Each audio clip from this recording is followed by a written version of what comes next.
Rethinking Heroes with Cary Harrison. Life after the military. RethinkingHeroes.com. And it is Rethinking Heroes. Cary Harrison with you, RethinkingHeroes.com. We just wiped out $1 million in U.S. medical debt coast to coast on behalf of U.S. veterans. And we're not the only ones on this show who think that's important, who find that groovy and sexy. We've got partners that are in the nonprofit world. We have partners in government who are interested in seeing a better world for you and have been working hard to achieve that, provably so. One of whom, as the primary for California's next senator, is shaping up to be one of the most heated races inside the party in recent memory. And this is going to affect the nation if Senator Dianne Feinstein ends up resigning due to health causes. One of the frontrunners is Congressman Adam Schiff, who sat on the House and Senate Intelligence Committees for many years, been consistently on every network news channel discussing former President Donald Trump's 34 felony counts, a number that would make even Dick Nixon blush. Congressman Schiff sat on the House Select Committee to investigate the January 6th attack on the United States Capitol, has a long track record of passing numerous measures with support of both Democratic and Republican governors and presidents. He's known for his Patient's Bill of Rights, known for bills that limit nuclear say that one 10 times, proliferation, bills that strengthen press freedom, yay, and speaks out continuously on gun violence, and also for creating the earthquake early warning system, not only in California, but along the West Coast, which is the border of the nation on the Pacific Ocean. So thank you very much. With me now is Congressman Adam Schiff, representing Greater Los Angeles. Congressman Adam Schiff, I want to welcome you to Rethinking Heroes. Cary, it's great to be with you, and thank you for what you're doing to help our heroes. Enormously appreciative of all of your efforts and proud to be with you today.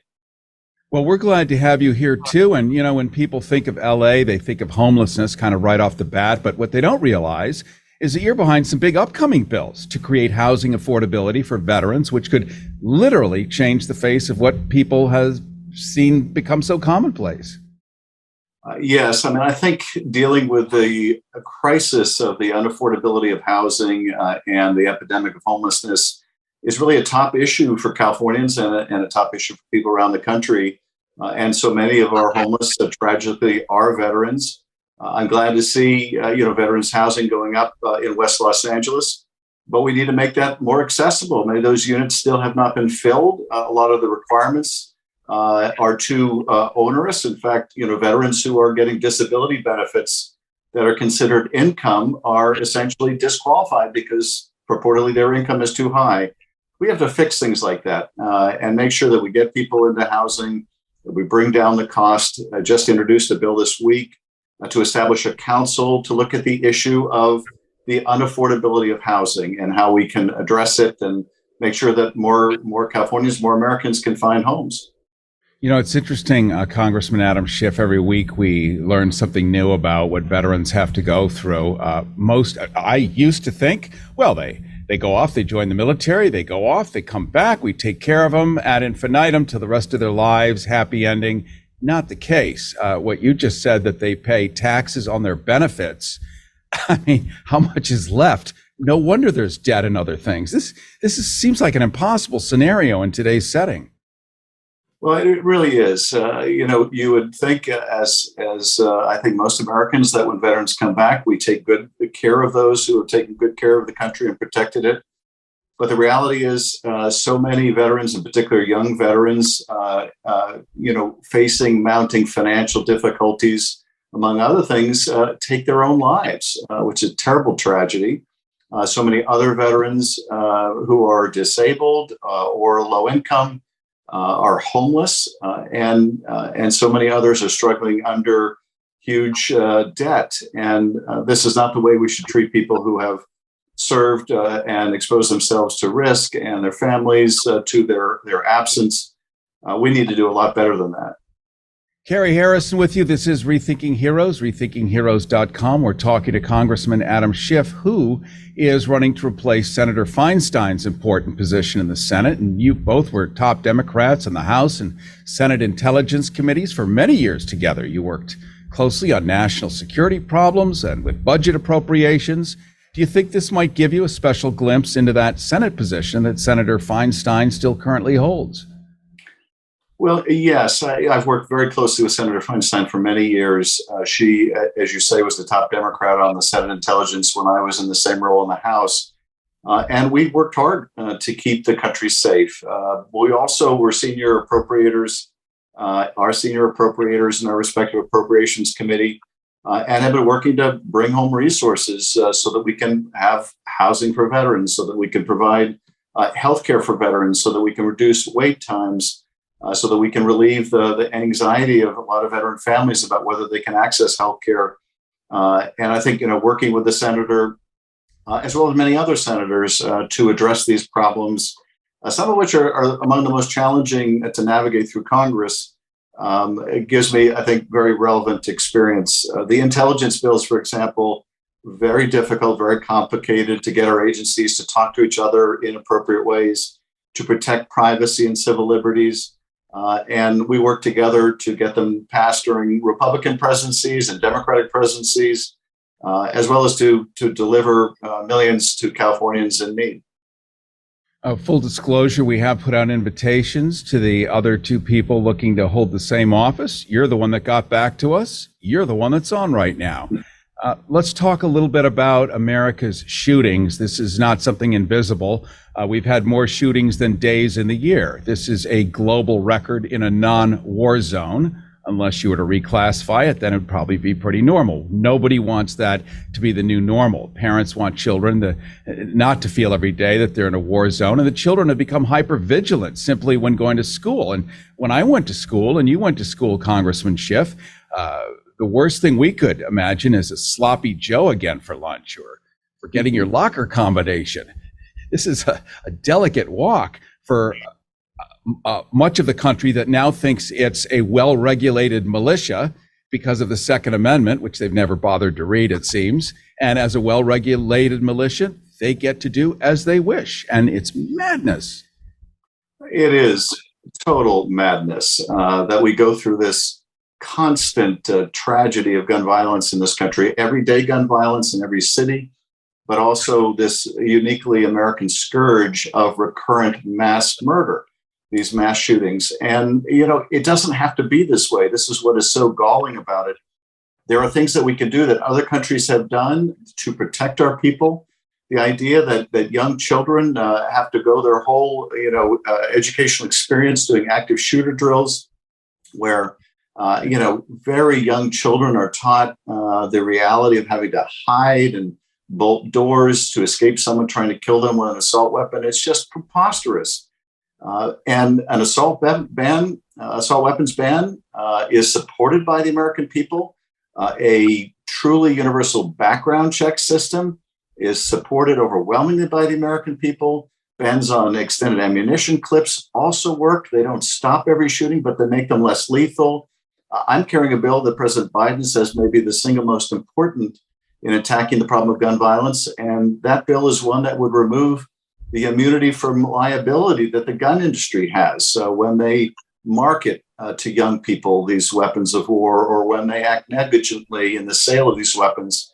So there's a lot that we can do. And what it's going to require is, frankly, having enough people of courage in the House to vote for these common sense reforms, and doing away with the filibuster in the Senate so that we can get them passed there too. And to me, when I get to the Senate, this is going to be job number one, is getting rid of that filibuster so we can protect voting rights, so we can protect reproductive freedom, but also so that we can pass gun safety legislation and stop seeing the slaughter of our kids. Amen to that. We're talking right now to Congressman Adam Schiff. He's also running a Senate campaign to replace Senator Feinstein. Should she step down, she's dealing with failing health at the moment. She may rebound, but he's keen to do that and certainly has the chops and the experience. Let's talk a little about democracy, because that's kind of what it's all boiling down to. My ancestors signed the Declaration of Independence. Never imagined characters like Donald Trump or Ron DeSantis actually ever being there outside of maybe a used car parking lot. Florida's Governor Ron DeSantis is not only actively banning books, but has banned discussions of slavery in schools. Slavery, which built, by the way, the very White House in which he soon hopes to have occupancy. You're sitting in the middle of Washington's quivering, lint-filled belly button. How real is all this Third Reich stuff, and how much of it is just politics simply to move hordes of voters? I think the move towards authoritarianism by one of America's great political parties is all too real. It's as real as a heart attack. We saw things take place during the Trump years that we never would have imagined in this country. A president of the United States castigating the press as the enemy of the people. That's dictator talk. Tearing down our institutions, denigrating co-equal branches of government, undermining the independence of the judiciary, undermining the independence of the Department of Justice, and trying to weaponize it against his opponents. All of this was a body blow to our democracy. You mentioned Ron DeSantis. When Donald Trump was indicted, rather than do what Republicans and Democrats would have done and said in the past, when someone of power is indicted, that it's an affirmation that the rule of law applies equally to everyone. No, DeSantis's response was, if I'm called on to extradite him, I will ignore the law. Even though I'm required to, I'll ignore the law. It was to misrepresent what was happening in New York, and because apparently mendacity and undermining the rule of law is not enough to be competitive in a Republican primary these days, he added 2 references to George Soros, just so there was a bit of anti-Semitism in the mix, because apparently you need to add bigotry to the mix. Don't forget the Bilderbergs. This is the state of our, the challenges to our democracy in one of our parties anyway. It's interesting, Congressman Schiff. We used to love conspiratorium, and it was in the fringes, and it was fun, and it was the stuff of TV shows. And now it is the everything. And literally, I'll bet you 30 times a day, people ask you, so where do I get the news? Nobody should ever have to ask that in the land of e pluribus unum. Where do I go find the news? Yes, there is no more Walter Cronkite. There's none of that stuff. But to literally not know where to go find the news is pretty scary. So that speaks, well, that's 6 conversations another time. Let's talk a little bit. We were talking about Republicans here. Can I just say on that point, though, Cary, you're absolutely right. I think of all the corrosive things we witnessed over the last several years to our democracy, among the worst was this relentless assault on the truth, and the idea that people are entitled to their own alternate facts. It shouldn't surprise us that these days, with one party that has decided the truth is for losers and suckers, that they would make a villain out of people like Anthony Fauci, who have saved countless lives. And on the other hand, we would see the election of a George Santos in New York, a serial fabricator. But this assault on the truth is, I think, one of the most dangerous trends when it comes to the health of our democracy. So I'm going to just shine a little flashlight on you here. It won't be painful, I promise. You actually go to work, you work hard, you produce bills, you produce impact, you produce results, many of which I listed in the beginning, stuff that it might take 40 or 50 years for someone else to pull off. You've done it in a tight period of time. You actually show up and go to work. Why is it that half of the body of the other representatives do not show up with the same kind of ambition and zeal to do the people's work? I mean, it can't be my fantasy seeing it that way. Not surprisingly, like in many workplaces, there are some who are really devoted and dedicated and do their job and work around the clock, and others who don't. At the end of the day, being a representative in Congress, whether it's in the House or the Senate, is a service job. And if you're going to be of service to people, you need to be accessible to them. You need to understand the issues that they confront. And you need to be willing to work with people of varying viewpoints to bring people together, to find consensus and actually get things done, whether it's on veterans health care or veterans housing or any other issue. It's what animates me. It's why I'm serving in Congress and why I want to serve in the Senate. But you're right, that's not an ethic that is shared by everyone. And for you to serve in the Senate, Congressman Adam Schiff, even though they are a minority in California, the Republicans that is, they're going to have a significant impact on who the next senator is, especially if the race comes down to you and another Democrat. So do you feel like your involvement with the Trump impeachment and the Russia investigation, something that most Americans think is an honorable exploration there, do you think that involvement is going to have an effect on the election? I think certainly the extreme MAGA people are not fans. I don't know that they're going to like any of the people running for the Senate in California. But I think among moderate Republicans and independents, who I've traditionally had a lot of support from, the fact that I've been able to accomplish so much to improve textbooks in our schools, provide a patient bill of rights, protect press freedom, build, as you were mentioning, an early earthquake warning system, that protects Democrats and Republicans up and down the state. And the vigorous efforts I'm making to attack the problem of homelessness, as well as the accountability I want to bring to that. We spend a lot of money in addressing the homelessness issue. We need to make sure that we're getting results. And so I'm working on metrics so that we know that this is working and we need to invest more, and this is not working. And we need to make sure we're being very careful with the taxpayer dollars. I think that work will resonate with people across the spectrum. And that's what I'm campaigning on. And that is, we're all reasonably progressive in this race. And the question is, who can make the most progress? Let's end, Congressman Adam Schiff, with your vision for a rebooted, revitalized America. What would that look like? Well, it would be an America in which the economy works for everyone. And this is really a key issue as far as I'm concerned. And that is, so many millions of people are working harder than ever, but struggling to get by, struggling to find a place to live, struggling to access healthcare or put food on the table. And it's not like people aren't working hard. They're working harder than ever. They're just not making enough to get by. And so what the future I would like to see looks like is people are working hard, can enjoy the American dream. They can have a place to live. They can provide for their families. They can have a safe neighborhood. This is what I want for my own family. It's what I want for every family in California and around the country. I think it's what we insist upon, at least for our pets. And if we can extend that to the live upright mammals, then we're going to have a good day. We used to have it in this country, so we know it's achievable. And you have the institutional memory to remember what that looks like.